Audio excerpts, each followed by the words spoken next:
뉴스들을 보면 결국 끼워 맞추는 것으로 보이지만 어제 나스닥이 급락한 이유로는 영란은행의 예상을 벗어난 금리 인상.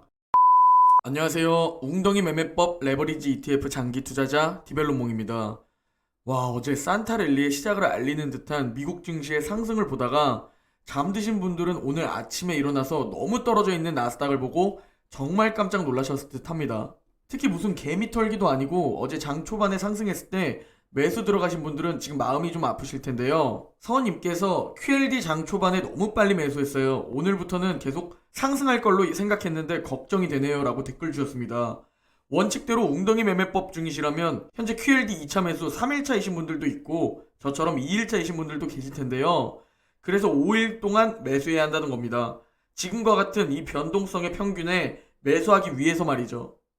하지만 결국 지금도 웅덩이일 뿐 원칙대로 분할 매수하시면 너무 걱정하지 않으셔도 됩니다. 길게 보시면 지금도 웅덩이 중 하나입니다. 오늘 전해드릴 소식은 먼저 영국이 깜짝 발표를 했는데요. 기준금리를 0.25%로 인상한다는 깜짝 발표를 했습니다. 이 부분도 어제 나스닥 하락의 이유 중 하나로 보고 있고, 그리고 빅테크, 기술주, 나스닥이 급락한 이유에 대해 살펴보고, 금리 인상이 되면 기술주에게 어떤 영향이 있는 건지 알아보고, 그럼에도 빅테크와 나스닥에 투자해야 하는 이유를 삼성증권의 리포트를 보면서 애플에 대해 알아보려고 합니다. 마지막으로 웅덩이 매매법 QLD와 SSO 현재 매수 상황에 대해 설명드리려고 하고, 웅덩이 매매법 댓글 Q&A를 진행하고 영상 마무리하려고 합니다. 어제 미국 증시 3대 지수가 이틀 만에 또 동반 하락했는데요. 특히 나스닥은 지난 9월 조정장 이후 가장 크게 내렸습니다. 주요 중앙은행들의 긴축 행보로 압박을 받으며 차익 실현 매물이 나온 건데요. 영란은행은 이날 깜짝 금리 인상을 단행했습니다. 그리고 유럽중앙은행도 팬데믹 기간 도입한 부양 조치를 예정대로 종료하기로 결정했고요. 이런 소식에 투자 자금이 기술주에서 경기 민감주로 옮겨가는 로테이션이 나타났는데요. 금융, 소재, 에너지 섹터가 상승했으나 정보기술, 재량 소비재, 커뮤니케이션 서비스 섹터 등이 큰 폭 내려 전체 지수의 발목을 잡았습니다. 다우는 0.08% 하락, 기술주 중심의 나스닥이 무려 2.5% 하락, S&P 500은 0.9% 하락 마감했습니다. 금일 맵을 좀 살펴보면 딱 봐도 양극화가 심했다는 것을 알 수 있습니다. 빅테크, 기술주가 피바다를 보여주면서 미국 증시를 끌어내린 반면 금융, 에너지 섹터가 상승해 주었습니다. 애플이 약 마이너스 4%, 마이크로소프트는 약 마이너스 3%, 메타 마이너스 2%, 알파벳이 마이너스 1.3%, 테슬라가 마이너스 5%로 크게 하락했습니다. 엔비디아는 약 7% 하락했습니다. 그리고 필라델피아 반도체 지수도 정말 크게 하락했습니다. 무려 약 마이너스 4% 정도 하락했습니다. 반면 가치주들은 힘을 받은 모습을 맵을 보면 확인할 수 있습니다. 저와 함께 투자하고 있는 웅주분들과 빅테크 위주로 투자하고 계신 대부분의 우리 서학개미 분들이 좀 충격을 먹고 걱정과 공포가 있으실 텐데요. 전 미리 금리 인상에 대한 이슈를 또 일정 부분 미리 반영하기 시작했다는 생각을 합니다. 그러면 어디까지 내려가면서 반영할지 모르나 결국 또 올라와 줄 것이기에 QLD가 내려가면 지금처럼 줍줍하면 됩니다. 오늘 가장 먼저 전해드릴 주요 소식은 영국 중앙은행인 영란은행이 기준금리를 전격 인상했다는 소식인데요. 현재 아시다시피 영국의 오미크론 확산이 굉장히 빠르고 위협적인 편인데 이로 인한 경기 침체 우려보다 고물가가 더 시급한 문제라고 판단한 겁니다. 영란은행은 2018년 8월 이후 3년 4개월 만에 첫 금리 인상인데요. 시장의 예상은 오미크론의 확산 때문에 금리가 동결될 것으로 예상했는데 그 예상이 빗나간 겁니다.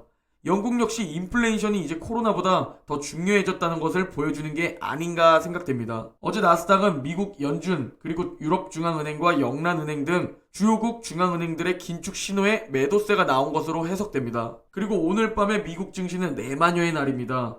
오늘까지 변동성이 좀 심할 것으로 생각되는데 오늘까지만 큰 변동성을 보여주고 다음 주부터는 변동성이 줄어들기를 기대해봅니다. 뉴스들을 보면 결국 끼워 맞추는 것으로 보이지만 어제 나스닥이 급락한 이유로는 영란은행의 예상을 벗어난 금리 인상, 유럽중앙은행의 2022년 3월 자산 매입 프로그램 종료, 미국 연준의 테이퍼 가속화와 내년 3회 금리 인상 전망, 그리고 오늘 미국 증시 내마녀의 날, 대략 이 정도로 보이는데 제 생각으로는 주요국 긴축 신호에 따른 매도세로 보입니다.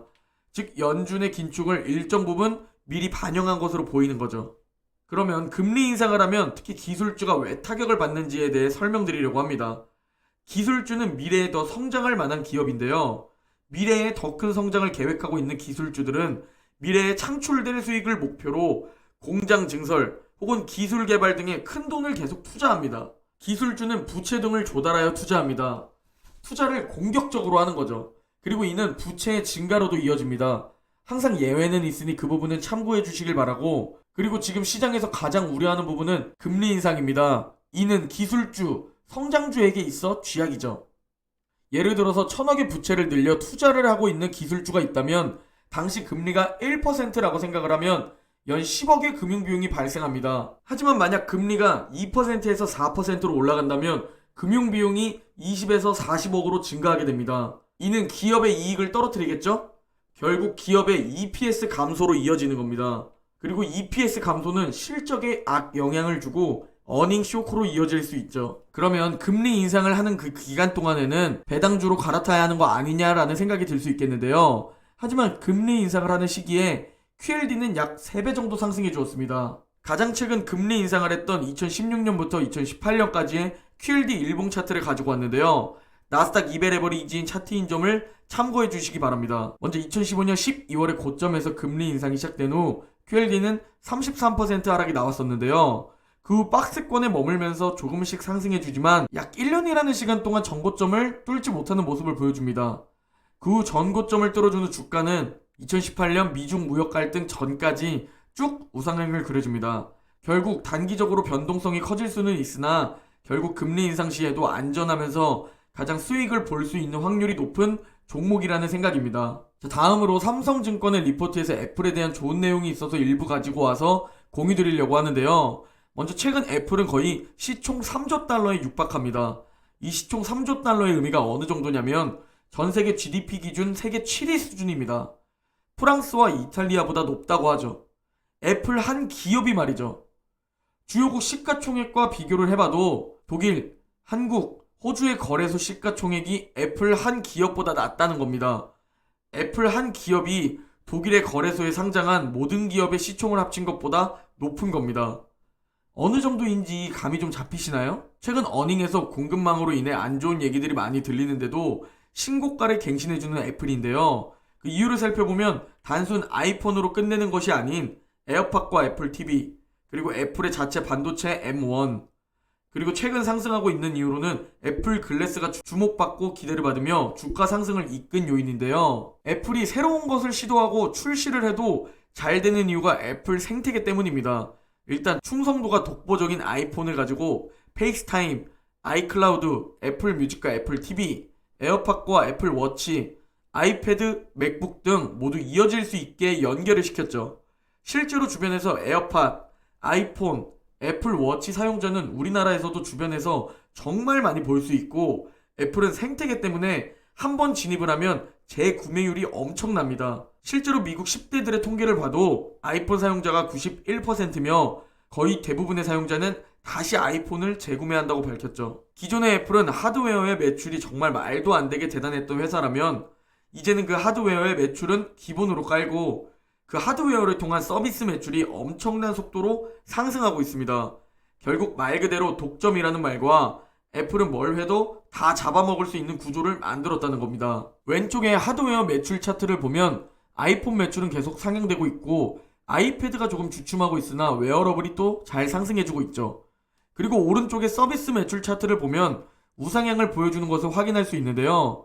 서비스 매출의 증가 추세가 지속되고 있고 가장 큰 이유로는 유료 구독자 수 확대입니다. 그리고 이게 가능한 이유는 기존 애플 생태계, 즉 애플 하드웨어가 독점적이기에 서비스는 따라올 수밖에 없고 이제 애플 역시 소프트웨어 기업으로 도약을 하고 있다고 봐야겠죠. 자, 이제 웅덩이 매매법 QLD와 SSO 현재 매수에 대해 설명드리겠습니다. 먼저 나스닥 200 레버리지 QLD 일봉 차트입니다. 어제 QLD 변동성이 엄청 났는데요. 21선 위에서 시작을 했기에 매수해야 하냐고 댓글 주신 분들도 정말 많았고 저는 원칙을 지켜야 한다고 말씀드렸는데 우리가 산타랠리 시작이라고 생각하고 이제 하락은 없다고 생각했는데 장 마감해두보니 어떤가요? 예측이 가능한가요? 예측이 불가능하기에 2차 매수 타이밍부터는 5일 동안 분할 매수합니다. 여기서 더 떨어지는지 안 떨어지는지 우리는 예측이 불가능하니까 말이죠. 저는 QLD 2차 매수 타이밍 2일차 매수를 완료했습니다. 오늘과 다음주 월, 화까지 매수를 하면 됩니다. 항상 말씀드리지만 10년 장기 투자를 실제로 하기 위해 원칙을 지켜보는 겁니다. 정해진 비중과 정해진 5일 동안 말이죠. 다음은 S&P 500 이베 레버리지 SSO 일봉 차트입니다. 현재 저희는 SSO 5줄 구간입니다. 그리고 관망하고 있죠. SSO는 S&P 500을 추종하기에 물론 빅테크의 비중이 높지만 금융, 에너지 기업들도 포함되어 있기에 현재 나스닥보다 변동성이 낮습니다. 그래서 2차 매수 타이밍이 올지는 모르지만 현재 대략적인 2차 매수 타이밍은 135달러입니다. 꼭 정확히 135달러에 걸어두셔서 아쉽게 매수 타이밍 놓치지 마시고 살짝 높게 136달러 정도에 걸어두셔도 됩니다. 그리고 마지막으로 댓글 Q&A입니다. 이경균님께서 QLD 운용회사인 프로시어스를 신뢰할 수 있는지 부실한지에 대해서 여쭤보셨는데요. ETF라서 따로 말씀을 안 드렸는데 생각보다 많은 분들이 같은 질문을 해주셨습니다. ETF는 운용사가 망해서 청산하게 되더라도 내 자산은 돌려받을 수 있으니 걱정 안 하셔도 됩니다. 혹시나 제 답변이 틀린 부분이 있다면 댓글로 말씀 주시면 고정 댓글에 달아드리겠습니다. QLD 2018년 말 미중무역 전쟁 때의 웅덩이가 보이시나요? 그리고 2020년 3월 코로나의 깊은 웅덩이가 보이시나요? 그 후 인플레이션, 테이퍼링, 금리 인상으로 인한 웅덩이들이 보이시나요? 주가는 계속 오르고 내림을 반복합니다. 오르기만 하는 주식은 없습니다.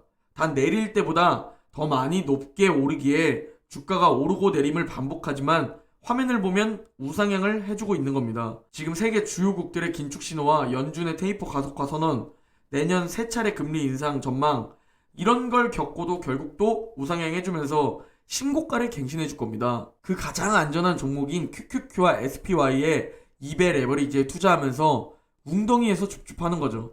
지금 QLD는 웅덩이이기에 줍줍하고 SSO는 관망하고 있는 이유입니다. 이베 레버리지 있기 때문이죠.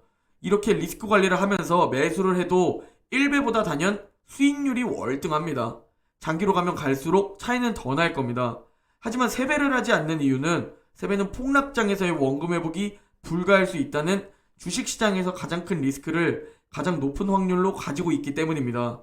욕심을 조금은 버리고 욕심의 마지노선인 2배에 수익 극대화를 노리고 경제적 자유를 위해 1년, 3년, 5년 버티는 겁니다.